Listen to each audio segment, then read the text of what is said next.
Sama pokoknya nggak boleh kalau minta apa-apa mending saya gajian saya buat dia semua atau benda yang buat punya saya tak jual, punya gitar apa-apa tak jual buat memenuhi utang itu mendingan seperti itu. Masya Allah gitu ya. Jadi komitmennya itu sampai wes apa dijual yang penting utang segera lunas. Buku terbaru saya 33 kisah nyata bisnis tanpa riba. Dapatkan di pesanbukudong.com.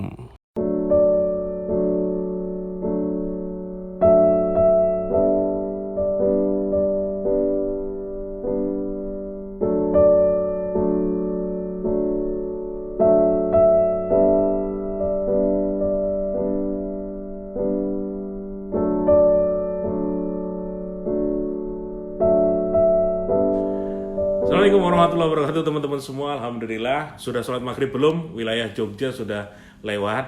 Ini ada waktu kurang lebih 15 menitan. Kita mau belajar terus. Dan hari ini saya punya kesempatan datang ke sebuah pabrik jam. Kok pabrik jam?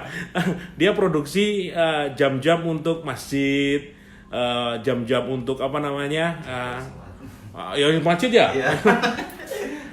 Tapi yang menarik kenapa saya datang ke sini, ini punya Mas Safik, namanya Mas Safik. Dia ternyata juga alhamdulillah 2 tahun lalu hijrah meninggalkan utang dan riba. Dan yang menarik, waktu itu dia tahu pertama malah nonton video saya dan terinspirasi, akhirnya semua utangnya dilunasi. Dan setelah itu Masya Allah usahanya makin kencang, usahanya makin bangkit tanpa utang dan riba. Dan ngobrol dong sebenarnya apa motivasinya dan produknya kayak apa. Karena saya pengen ngajak dia, Mas ayo bikinin jam buat teman-teman di pembaca buku saya yang suka, yang lagi bangkit, yang pengen hijrah kembali ke titik nol. Lihat nih jam di belakang saya tuh. Saya bikin 2 jam, satu yang kembali ke titik nol, satu lagi buat tengkleng hoha. Saya pasang di dapur ya, biar anak-anak yang suka nelat sholat itu langsung inget. Wah iya Mas, namanya karyawan tuh harus diingatkan terus ya. Ngobrol ya, kita panggil nih orangnya nih, Mas Safik. Masya Allah. Ini Mas. Assalamualaikum warahmatullahi wabarakatuh. Waalaikumsalam warahmatullahi wabarakatuh. Jenggotnya dawa bro ya. Lagi panjang. Kene mana Mas, rada geser sini. Rada sini lagi. Ini apa kuwi? Nah, wis ora apa-apa. Mas, ini kita lagi di daerah lokasinya daerah Jalan Wates. Sedayu. Jadi Jogja bagian barat. Rumah saya Jogja bagian timur, Jalan Wonosari. Ke sini butuh waktu 1 jam. Kalau dengan macetnya Jogja 1,5 jam. Iya. Tapi Masya Allah alhamdulillah, lihat ya wajahnya udah adem, nggak punya utang. Buat cerita gimana pertama kali hijrah itu dulu, kok berani-beraninya, karena dulu masih seneng utang, masih seneng nambah-nambah pinjaman di bank. Apa yang membuatmu hijrah itu waktu itu? Ya waktu itu iseng-iseng sih sebetulnya. Inspirasi pertama sih ya biasa orang lihat-lihat kan, lihat-lihat di YouTube. Kok ada orang gemuk seperti ini. Main fisik kayak King Kong ini. Terus. Tapi kok ngobrolnya seperti ini. Penasaran tau biasa. Jadi waktu itu belum tahu soal riba, belum tahu apa gitu. Ya sebenarnya udah tahu, tapi kan sebenarnya apa sih aplikasi di kehidupan sehari-harinya. Kenyataannya. Ya kenyataan seperti apa. Kan biasanya sebenarnya dari kecil udah dikasih riba itu seperti apa, tapi kan hanya sekedar tahu gitu. Artinya rentenir ya riba itu. Sama itu. aku dulu kayak gitu. Ya, sama berarti. Ternyata kita semua pemakan semua. Ya, terus itu tahun berapa kejadian lihat video pertama itu?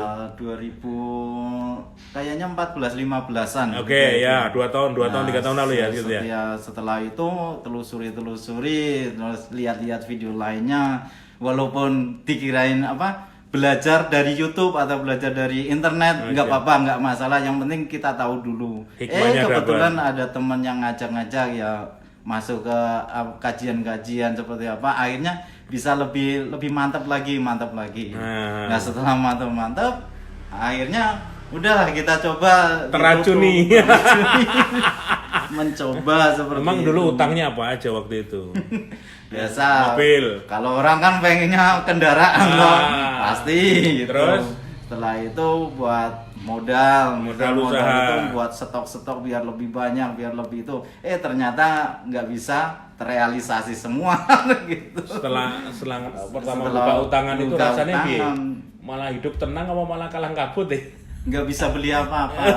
Iya toh. Iya. Kenapa aneh nggak? Kan kita usaha seolah-olah kan ditambahi modalnya ditambahi. Tapi kenapa malah duitnya kok kayak Melayu itu kayak lari aja gimana tuh? Ya, pertama kalau usaha dari nol kan pengennya kan modal dapat duit terus buat, karena kita orang teknik kan pengennya beli obeng, beli martel, beli alat-alat. Nah setelah saya utang kok nggak bisa, mau beli solder aja itu mikir gitu loh. Bayar cicilan bro. Tuh tiap bulan kerja keras sebagai kuda, bayar cicilan lah itu loh. Iya. Terus padahal solder itu kan paling nggak 2 minggu sekali harus ganti baru gitu ya. Mau beli itu aja nyampe disambung sampai pakai rapia, pakai apa. Susah. Kan logikanya banyak nggak mas yang orang ngerasa gini, logikanya kalau bisnis ditambahin modal tuh pasti tambah lancar gitu. Iya. Kudunya seperti itu. Tapi kenapa banyak testimoni orang yang ketika bisnis ternyata ditambahin modal malah banyak yang ambruk. Iya. Secara manajemen mungkin nggak kuat, iya. Tapi ada satu hal yang misterius. Kalau kita sebagai orang Islam kan harus sadar, paham ketika kita sudah mainan riba ya itu salah satu dosa yang menghancurkan toh. Iya. Nah itu loh mas. Jadi dirimu ngalami juga kayak aku ya. Ngalamin juga. Terus habis lihat video itu komitmennya gimana? Nyelesaikannya itu? Menyelesaikan, coba diselesaikan satu. Udah mulai selesai. Baru selisih 1 bulan aja udah bisa beli motor walaupun harganya 3 juta. Oh, masya Allah. Motor second udah bisa beli ya waktu itu? Iya, waktu itu. Jadi Alhamdulillah. setelah itu bisa beli motor, terus bisa buat beli solder alat-alat semuanya. Jadi semuanya ini dalam waktu hanya 2 tahun bisa beli alat-alat yang itu, mesin-mesin kerasa itu. banget keberkahannya ya? Alhamdulillah. Iya, emang berkahnya di situ. Sebelum lanjut kita lihat kantornya. Wah, itu di belakang tuh. Wah, ini tuh lihat. Namanya Satu Media. Oh, ini dia semua udah punya dia sendiri tanpa utang. Ruko ini juga punya dia sendiri. Ruko sekaligus rumah ya toh. Dan ini kita akan melihat, coba lihat. Nah, lihat. Yes. Tuh lihat. Nah, ini penampakannya. Itu. Jadi ini alat-alatnya lengkap dan ternyata dia punya mesin-mesin lengkap loh. Dan saya baru tahu dia itu yang menyuplai mesin-mesin jam di sekitaran Jogja, dia sebutin sana yang nyuplai. Dia yang bikin mesinnya, bukan beli. Jadi memang dia orang teknik jenius ini tuh. Ini semua adalah ini apa? Baut-baut semua. Enggak, ini Komponen-komponennya. Jadi dirimu memang yang membuat ini semua berarti ya? Ya, mesin-mesinnya itu ya? Iya, mesinnya mulai dari merancang, programnya juga, bikin softwarenya juga. Ya. Masya Allah. Yang bikin saya kaget dia lagi pesan apa namanya tadi? Komponen dalamnya apa namanya? Komponen PCB. PCB itu yang ini ya, motherboard itu kan? Iya, mainboardnya. Dia harus pesan ke Cina karena kualitasnya paling bagus di sana, yang supaya mesin-mesin buat sholat ini bisa update juga dengan HP ya? Iya, update juga dengan HP. Di-update dengan HP dan bisa otomatis langsung terupdate. Luar biasa ya. Itu pertama di Indonesia kayak gitu. Kalau yang mesin jamnya. Kalau mesin itu ya ada sih sebelumnya, tapi saya ada dirimu inovasinya. Dari inovasinya diambil dari kemarin saya ambil tesis saya. Oh, tesis bro, jebule, pinter gitu. Enggak. Penampakannya raketo ya itu. Jenggotnya putih berarti kokean mikir gitu. Mesin-mesinnya dia lengkap semua. Ini plotter berapa? Ukuran berapa nih? Anong. Berarti buat bikin di masjid yang gede pun bisa ya, ukuran besar itu ya. Biasanya 3 meteran. 3 meteran buat masjid-masjid besar itu 3 meteran. Luar biasa. Ini kita lihat ruang kerjanya, dan ruang kerjanya bersih loh. Tuh lihat, ruang kerjanya itu bersih tuh. Lantainya tuh hijau semua bersih. Buat main pingpong gitu. Kayak pingpong, badminton. Alat-alatnya lengkap. Wes kayak di swalayan yang jualan alat-alat itu. Ngobrol lagi mas, sini mas. Masya Allah, luar biasa ya. Sekarang karyawan berapa orang di sini yang ngerjain? 9 orang. 9 orang, masya Allah. Produksi semua. Semua produksi. Pesanan paling jauh ada di mana? Kalau 70% malah Sumatera. Mas. Sumatera. Iya. Jadi kirim semua ya, masya Allah, luar biasa. Terus kalau yang banyak kan selain masjid kayak ada yang di rumah-rumah ditaruh gitu, ada nggak sih? Biasanya ini yang seperti model wah ini kan, nih aku bikin buat warungku ini. Nah, itu. Memang seperti ini kan dihususkan buat di rumah. Sebenarnya jadi kecil, dia itu agak lebih murah lagi. Gitu ya. Sebenarnya kalau yang pengen yang lebih hebat lagi itu nanti ada tartilnya, ada segala macamnya. Itu nanti tapi bisa kembali sama aplikasi. Dia itu nanti bisa kita bisa pengen tahajud misal, kita bisa ada alarmnya. Wah, Misal alarmnya pengen, dibangunin jam ya. mau maghrib atau apa, kita diingatkan dengan tilawah terus apa, kita bisa setting semua. Gitu ya. Gitu. Makanya aku pengen ini, kalau ini kan buat kru Tengkleng Huah loh ini. Iya. Tuh, kerja adalah selingan menunggu waktu sholat, kayak gitu. Namanya karyawan, kadang-kadang ada masih nunda-nunda tuh ono. Jadi harus tak bilangin, ayo gantian kalau ada waktu sholat tuh segera. Konsumen terlayani, tapi juga semua sholatnya jangan sampai yang bolong-bolong. Ya kan? Iya. Tak ingatkan. Nah, ini kalau yang kembali ke titik nol, ini yang inisiatif Mas tak buatin jam kembali ke titik nol. Wah, ayo sekalian, aku pengen bikin ini banyak nanti teman-teman yang datang ke Jogis, karena kita merubah konsep tuh Jogisnya buat Hijrah Shop, datang bisa beli langsung di sana. Perkiraan harga berapa Mas? 500 ribuan ya? 500 Ribuan. Sudah tinggal pasang, make ya dengan waktu sholat seperti ini. Bikin tagline bebas utang. Terus saranmu gimana sih buat teman-teman yang sekarang pengen hijrah tapi dia takut karena merasa wah engkau kan malah randuit duit nggak punya uang, gimana? Sebenarnya masuknya ke hati. Waktu itu hati gundah gulana terus setiap hari, serasa nggak tenang seperti apa. Walaupun kadang-kadang apalagi lihat-lihat kadang-kadang di TV itu ada debt collector. Nah itu ngeri. Walaupun mau wani gelut tetap kalah. Dirimu pernah sampai ditagih juga? Yang macet belum pernah. Jadi saya sebenarnya orang penakut.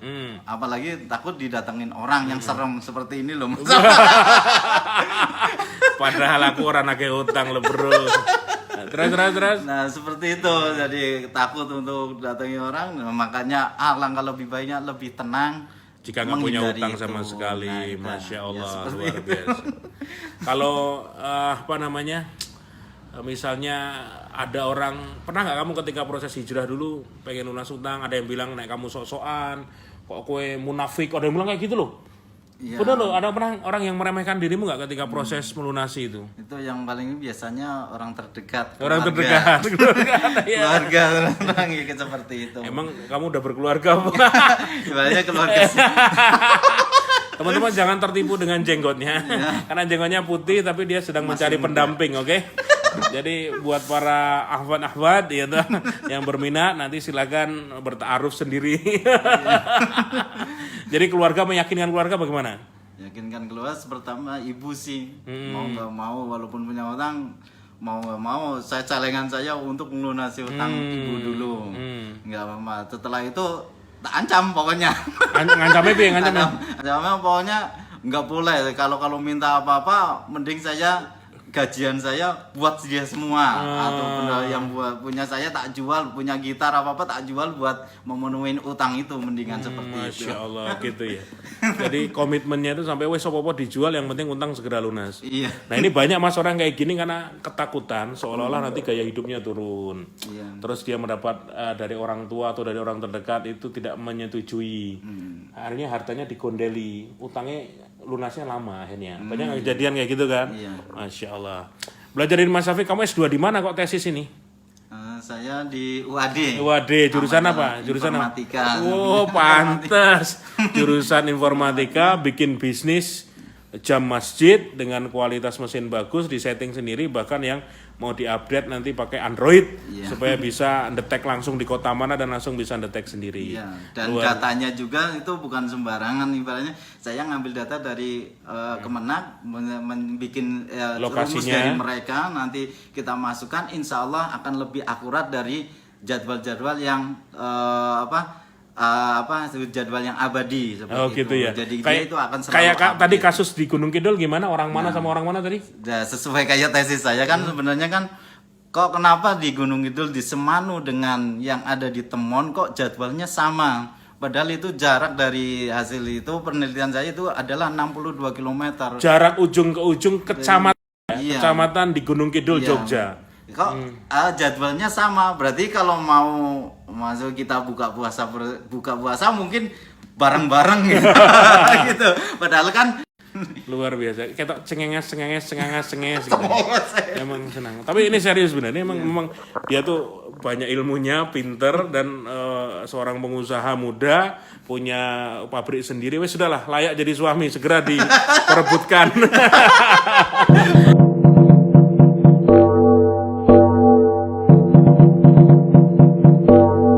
Lihat ya, bahas ini lagi ya, Masya Allah ini luar biasa. Jadi waktunya adalah waktu subuh, syuruk, zuhur, asar, maghrib, isya. Ini settingnya masih manual ya. Iya, masih Tapi manual. dia tiap tahun nanti sudah apa Ya, namanya? Bisa update sendiri setiap pergantian hari nanti update sendiri. Oh gitu, ini yang sudah kayak gitu. Tapi nanti yang terbaru yang sudah diupdate pakai handphone. Masya Allah.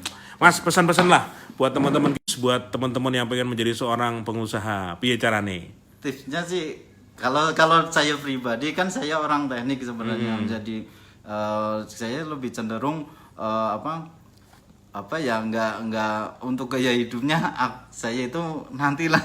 Saya lebih cenderung pengennya penelitian dan penelitian terus. Nah, penelitian itu untuk bisa membuat penelitian berarti kan ada sebuah alat. Nah, alat itu untuk beli alat, semakin alat itu adalah untuk produksi. Jadi saya mengesampingkan ibarat dolan-dolan bicara.